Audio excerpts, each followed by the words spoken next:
Hi, my name is Melinda Lowry, and I am old enough to have four children. My son, who is 10, and then I have three girls, 8, 6, and 2 months. Um, I grew up in the small town at the time of Bellingham, Washington. It is not small anymore, it is a college town, so it's rapidly growing. Um, my hobbies include being a mom, and that means that I am constantly doing things that I am not comfortable with, like doing my children's math or doing their English projects or helping them with learning new experiences. I'm responsible for their growth. So I try to challenge myself, and that is actually part of my hobbies because I enjoy doing things that are challenging, growing things and building things. When things get broken, I love to reassemble them and get them to come back together. Um, I do a lot of Pinterest that way. My educational goals and my dream job actually go tied together. When I was a little girl, I really wanted to be a nurse midwife. At the time, I didn't know what that meant, but now, being an adult, I do understand a little bit more of what it was. All I knew when I was younger was that I wanted to have the opportunity to bring in babies, hold them as much as I can, be around women that were encouraged, and I just love that experience. Now, unfortunately, I have a 2 month old, and to get my nurse degree, to get striving to that ultimate goal, will not work right now because being a nurse takes a full time job. Basically a full time job. So I'm back in school to be a diagnostic sonographer, which people know as being an ultrasound tech. What drives me mad is when people lie to your face and you know that they're lying. Um, there's nothing more frustrating than being an adult and having another adult talk to you and lie to your face. That aside, I do have children and I do understand the temptation. Um, so, with my children, the thing that drives me mad is and gets me really upset is when they get hurt and I can't help them, especially their emotional hurt.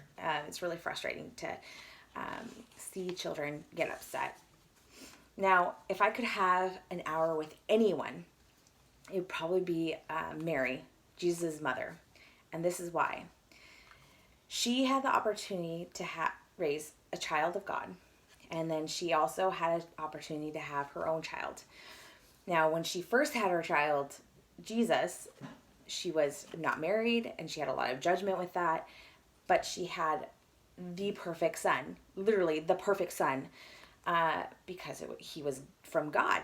Now, on the other hand, she had her other son, which he's not very talked about very much, but she had the opportunity to birth him just like Jesus, but conceive him through love and have those challenges of the comparison.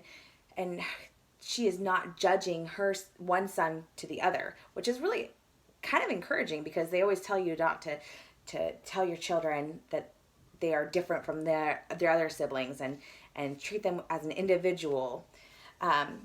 So it would just be really interesting to meet her and pick her brain for ideas of how to raise children these days, especially. Now, when you think about people that you admire, the person that I admire the most is my father. The reason why is because my dad is colorblind. Now, if you don't know what that means, there's multiple ways of being colorblind. You can be black and white colorblind. You can be color source associated, like you are red colorblind. You can't see red colors of red. You can't see colors of black or blue. Now, my dad is black and white, so he can only see black and white.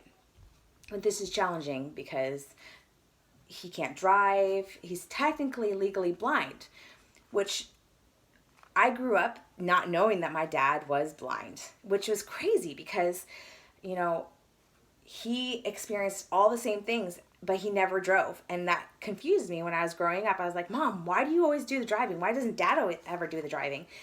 And she was like, well, he can't. But my dad could do everything else. So I didn't understand that, which is really kind of admirable because he didn't let those difficulties hinder him in any sort of way.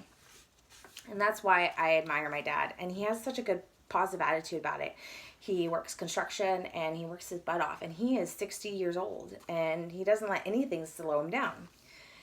Now, what I'm best at usually is organization.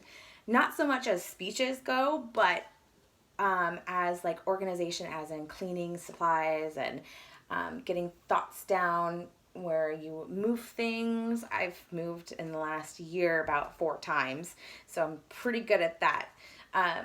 But I really am good at taking stuff and organizing a room and getting it nice and organized so that people can understand the flow of it. And I like to think outside of the box. So, for example, when I was working in the lab, I was a phlebotomist. What that means that I take blood from other people. And the cool thing is that people would explain how they were going to draw blood. Well, I had kids, and I like to explain it in a more simple way because medical field can be a little bit more complex. So dumbing it down a little bit and having people at a comfortable level where they understand makes them at ease, and it's easier for them to allow you to do things to their body, like take their blood, which is kind of important for doctors to have, because then they can diagnose you and figure out what if you have a high red count or a low red count or white counts up. They can get a better diagnosis. Now, with that is the end of my speech, and I hope you enjoyed. Thank you.